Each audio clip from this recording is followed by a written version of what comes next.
It's a great privilege to have Lyndon Barends here as the keynote speaker for the IFAR conference this afternoon. Chief Executive of the National Horse Racing Authority of South Africa, Lyndon's held many highly influential roles, such as CEO of the National Olympic Committee of South Africa, as well as having an extensive background in marketing and sponsorship. He's worked extensively to improve community health and encourage education and leadership throughout communities in need of assistance in South Africa.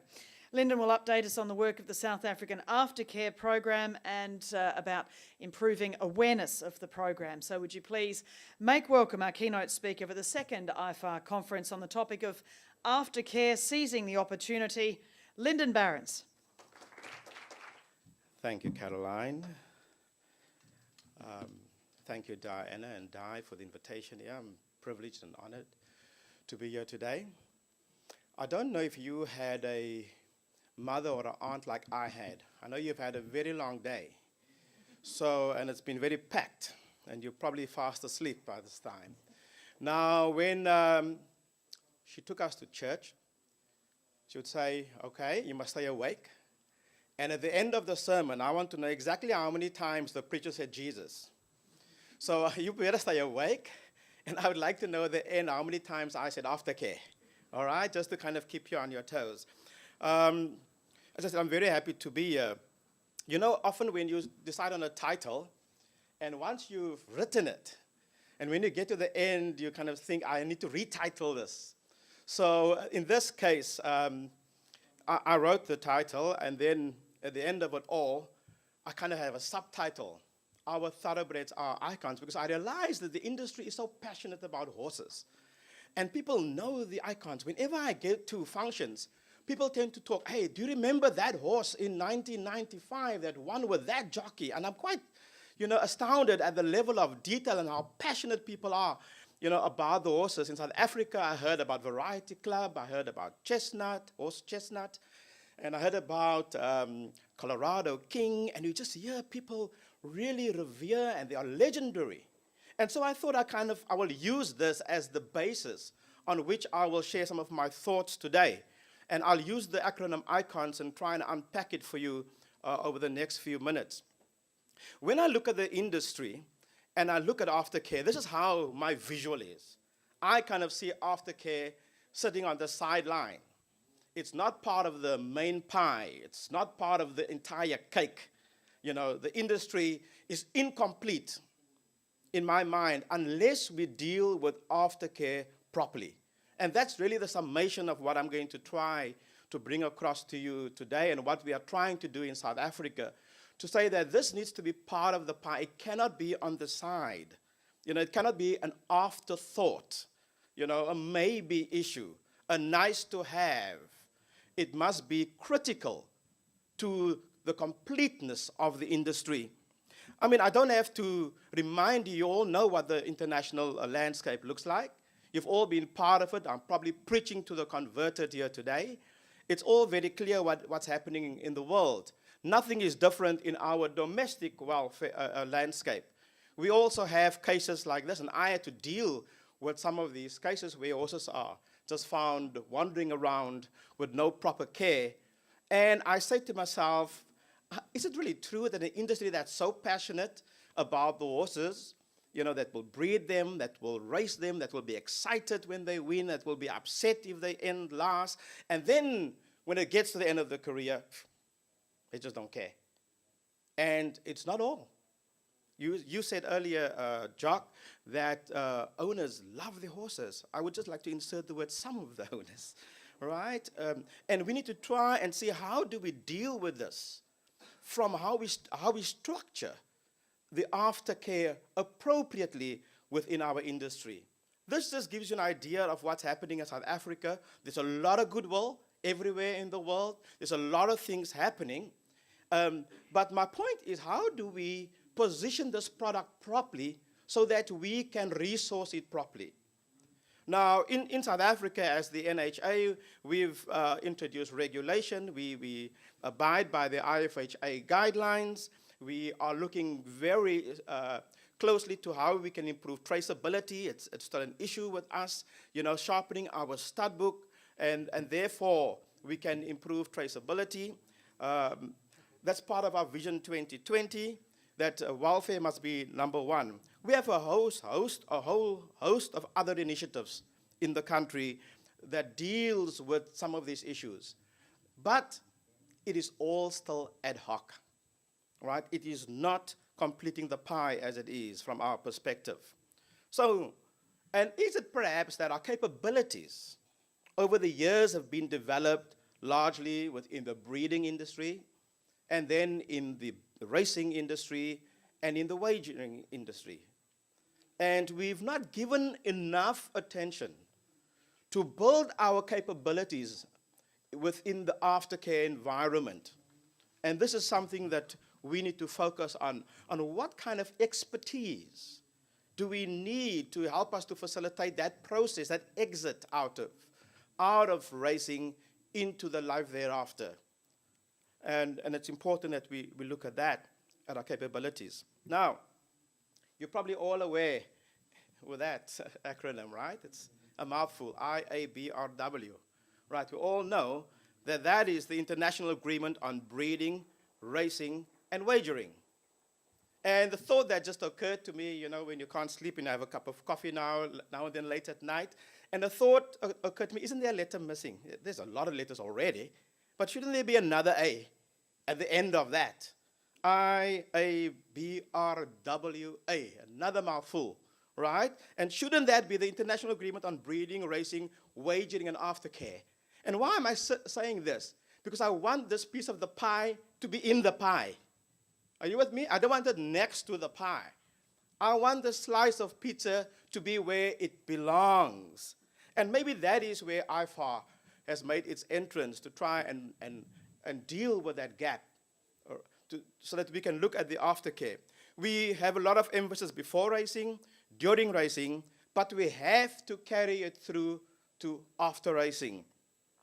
And so what we did in South Africa is we said, let's try and embed it within the way we think, in our vision. And so we rejigged our vision to make it something very simple, and that is to create an environment in which the sport of horse racing, the horses and the people can thrive, right? So that we can, from the word go, try and build this into the way we operate, our modus operandi.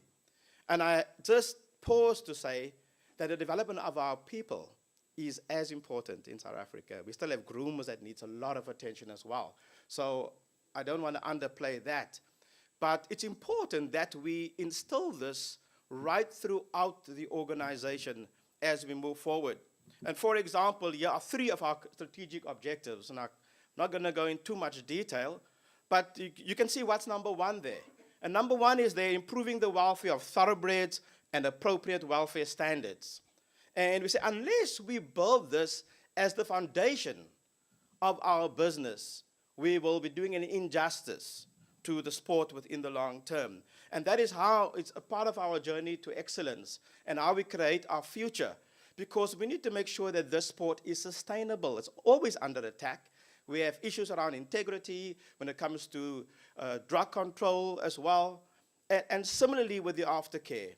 If we do not deal with it appropriately right now, it will erode the product over the next couple of years. Never mind the moral and ethical values associated with that. So this is how South Africa looks in terms of all the organizations that we have active within the environment. And then we thought, well, how do we kind of use all the goodwill that is there and try and channel it into one powerful program going forward? So we had the first industry meeting to try and organize our thoughts going forward. And the idea was there that we'll consult with industry. Then we, as the National Horse Racing Authority, will try and take that lead. Or let me rephrase it, we'll take the lead and move this forward so that it is part and parcel of our industry program going forward.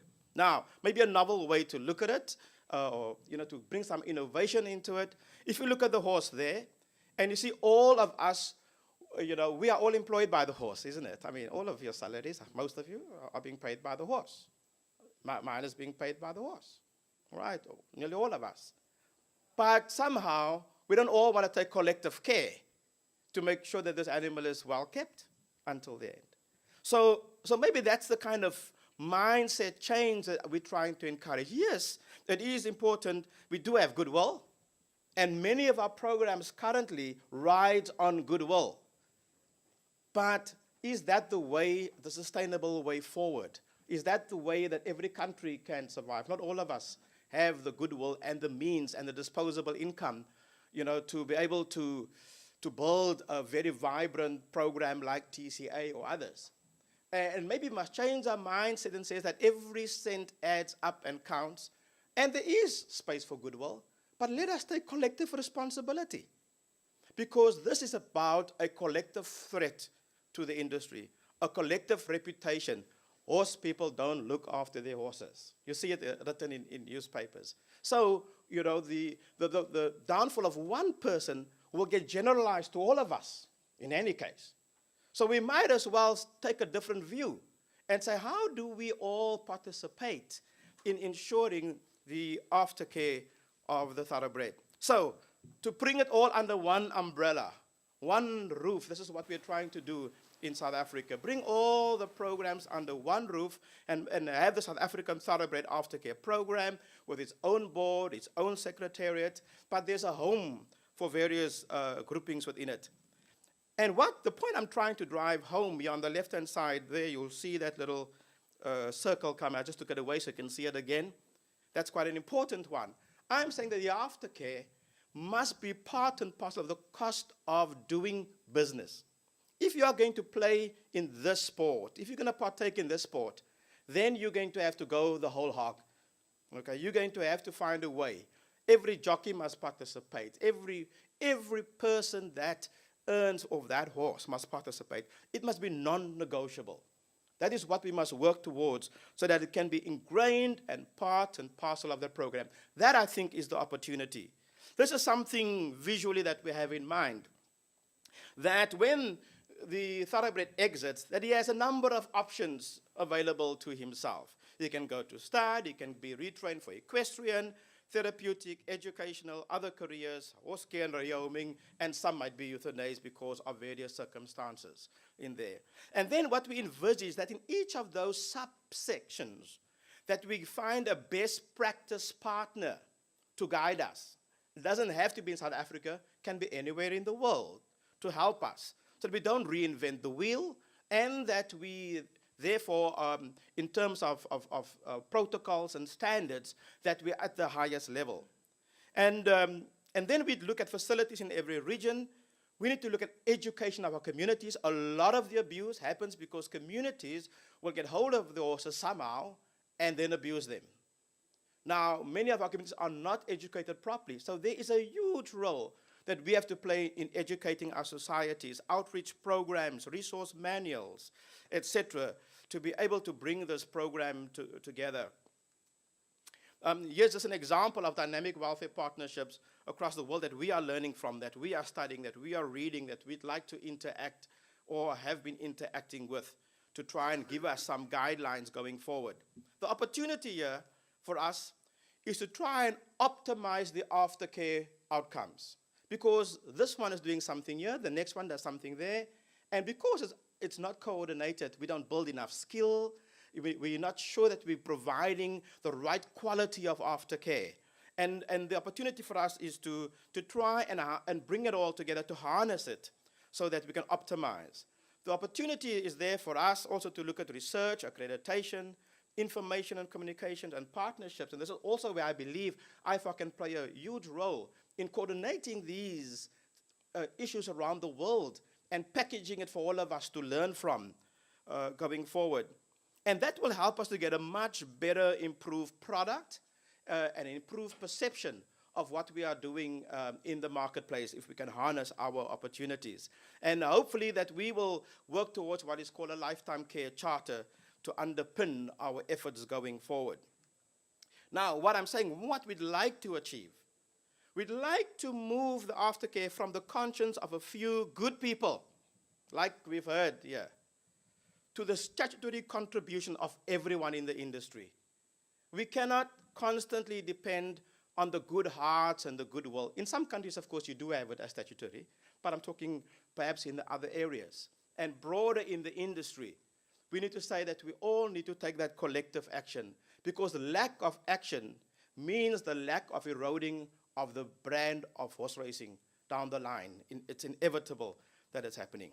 So one of the ways that we want to approach it is to have a novel way, and really the way that other sport, I've been involved in other sport, and the way we try and do it, we have a program, and then of course you have a naming rights sponsor. So as soon as you put your programs under one, you then have the ability to structure your marketing and your sponsorship program so much better with defined benefits to those who will market and sponsor the programs. You could do a naming rights sponsor, a gold sponsor, a silver sponsor. You could have specific programs being sponsored by various entities. And I repeat that there are so many people doing this already. It's good to bring them into the mainstream, especially in our country. People are spending money doing good work, but bring them in the mainstream of aftercare, the mainstream of the industry, and give it its rightful place going forward. So again, the last point I would like to make is that somehow we must also make sure that society benefits from this. In the breeding before, there's employment, etc. During racing, society benefits. Afterwards, you know, because we don't have a cohesive program, we cannot see the benefits in our society going forward. Now, the one idea that I like is where horses will help our people. Same point that you mentioned earlier, Jock. Instead of us talking about how we can help horses, horses can actually help our people. And I've been privileged to go to one or two of these programs where I see the effect of how children will derive huge benefit, you know, from interacting with the horse. And more, I think those kind of programs, this is just my personal pet idea, is that if we can make those more useful to society, society will respect it more, I would think, in the long term. And so the opportunity that we need to seize is to say, how do we take this slice and shove it into that hole in the cake, shove it into that pie, if it's not there at the moment? And we see that the horse is at the center of it all. And we need to make sure that we bring and give it its rightful place, not, as I said, an afterthought. So I repeat, in closing, that we have to find a way, especially in our country, where we move it from the conscience of a few good people to the statutory contribution of everyone in the industry. So my question, is this fair to do this, or is it our duty to care? Thank you very much.